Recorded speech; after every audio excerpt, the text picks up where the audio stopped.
တနည်းအားဖြင့်စနိုက်ကြော်တဲ့ဇလန်းနေမှာပေါ့နော်ဟုတ်ရဲ့လားပြိတ္တကြီးမိမိအားပြစ်မှားစော်ကားရန်ပြုလာသောတိရိမာထံ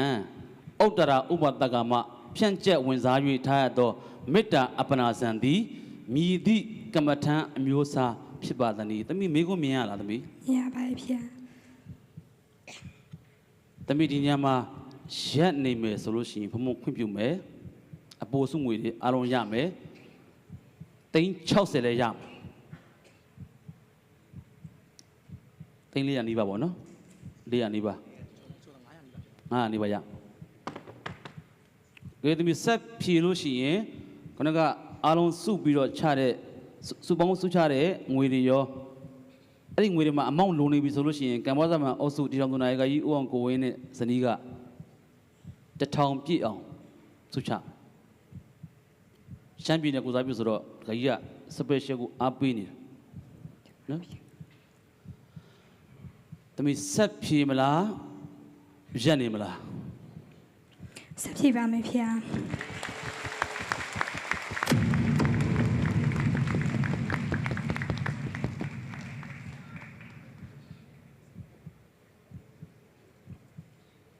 အဖြေလေးမျိုးပြပေးလိုက်ပါ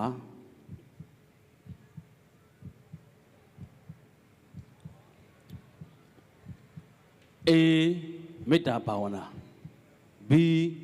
ကရုဏာဘာဝနာ C မုဒိတာဘာဝနာနဲ့ D ဥပေက္ခဘာဝနာတမီစဉ်းစားဖြစ်ဆိုခြင်းစက္ကန့်30စမှတ်ပါ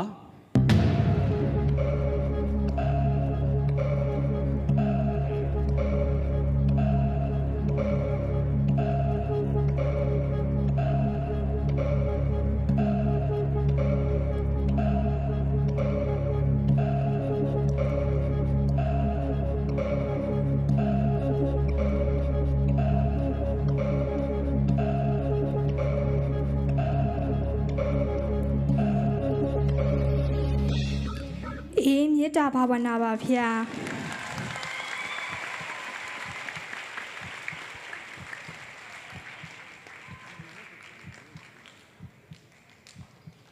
တေးကြလားတေးချပါရဲ့ဗျာသမီးကိုမေးတာမဟုတ်ပြိတ္တတွေမေးတာတေးကြလားဒီဘုန်းကြီးတော်အပေါက်ဆိုးတယ်လို့ထင်ကောင်းထင်လိမ့်မယ်တေးကြလားပြန်ပြောဘယ်ပြည်နယ်ကိုစားပြုလဲရှမ်းပြည်နယ်ပါဗျာသမီးစဉ်းစားကြည့်အောင်သမီးလောကကြီးမှာစနိုက်ကြော်တဲ့မိန်းမတွေကိုမေတ္တာထားဖို့လွယ်ပါမလားလွယ်လားပြိတ္တကြီးလွယ်လား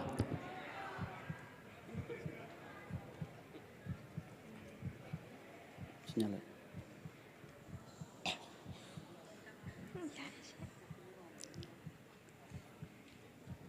သမီးလေးအတွက်